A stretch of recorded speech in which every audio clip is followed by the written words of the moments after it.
अस्सलाम वालेकुम जी। अभी मैं एक इंटरव्यू देख रहा था काशान महफूज भाई का और मंसूर भाई का एक इंटरव्यू था जिसमें रियल इस्टेट को डिस्कस किया गया।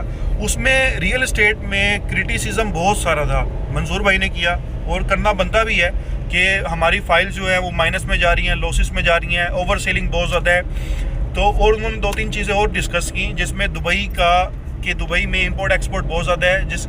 जो बिज़नेस है रियल इस्टेट का बिज़नेस नहीं है भाई, चमकता धमकता है, रियल इस्टेट है, बुर्ज खलीफा है, बुर्ज अल अरब है, तो रियल इस्टेट की वजह से ही इंपोर्ट एक्सपोर्ट है ना। ऐसे कोई मुंह उठा के तो इन्वेस्टमेंट नहीं करता दुबई के अंदर, पहली चीज़। दूसरी चीज़, दोनों ने बड़ी अच्छी कन्वर्सेशन की। हमारी गवर्नमेंट के भी बड़े इश्यूज़ हैं। देखें, रियल इस्टेट, काशान भाई ने एक बड़ी प्यारी बात की, रियल इस्टेट डायरेक्टली अगर पॉलिटिकल स्टेबिलिटी नहीं होगी तो आपका सबसे पहले इफेक्ट जो करेगा वो रियल इस्टेट इफेक्ट करेगा। क्यों? पॉलिटिकल स्टेबिलिटी नहीं है। एक बंदे ने 1% टैक्स लगाया है टोटल प्रॉपर्टी के ऊपर, दूसरे बंदे ने आगे 25% टैक्स लगा दिया, तबाह कर दी प्रॉपर्टी। भाईजान, आपको ये बात माननी पड़ेगी, प्रॉपर्टी आपकी सेफ और सिक्योर इन्वेस्टमेंट है, पहली चीज़। दूसरी चीज़, आपके पास जब कैश फॉर्म होता है, या तो आप सोने में इन्वेस्ट करते हैं, या आप प्रॉपर्टी में इन्वेस्ट करते हैं, या आप गाड़ियों में इन्वेस्ट करते हैं। ठीक है, तीन चीज़ें आ गई। और दूसरी चीज़ ये है कि हमारी गवर्नमेंट को चाहिए कि टैक्स फ्री करे प्रॉपर्टी को। जब टैक्स फ्री करेगी हमारी गवर्नमेंट, तो आप देखें कि इंशाल्लाह प्रॉपर्टी भी कहाँ से कहाँ जाएगी।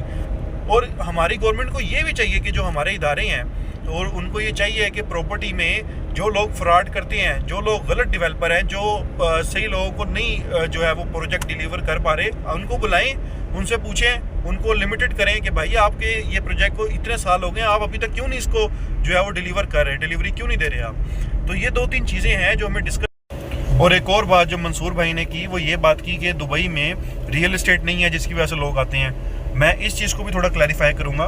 दुबई में रियल इस्टेट है, दुबई में रियल इस्टेट है, चमकता धमकता है, जिसकी वजह से ऑडियंस अट्रैक्ट होती है। इंपोर्ट एक्सपोर्ट भी होती है, क्रिप्टो भी चलता है, सब कुछ चलता है, ऑनलाइन सेलिंग चलती है। क्यों? अगर सहरा में तो लोग बैठ के कुछ नहीं ना कर सकते।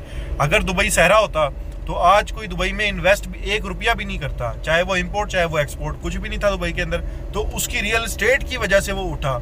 अच्छा, दुबई में आपका जितना डेवलपर है वो टैक्स फ्री है इस टाइम पे। पाकिस्तान में आप देख लें कितना टैक्स लगा हुआ है, सबसे ज़्यादा टैक्स रियल इस्टेट डेवलपर दे रहा है। आपकी ट्रांजैक्शन के ऊपर टैक्स है, आपको साल के बाद टैक्स देना पड़ेगा। आप कोई चीज़ सेल परचेज करते हैं उसके ऊपर टैक्स देना पड़ेगा। दुबई में ऐसा कुछ भी नहीं है। दुबई में डेवलपर जो है वो टैक्स फ्री है। उसको पता है कि भाई मेरे से किसी ने पैसे नहीं मांगने, मुझे कोई ट्रांसफ़र चार्जेस नहीं लगने, मुझे किसी किस्म का टैक्स नहीं देना, किसी किस्म का सेल्स टैक्स नहीं देना। पाकिस्तान में हर तरह के टैक्स है। तो यही पाकिस्तान की तबाही है कि हम लोग जो रियल एस्टेट सेक्टर या कोई भी सेक्टर अगर इंडस्ट्री चल रही है उसको हम चलने देते ही नहीं है। और दूसरी बात रही, जब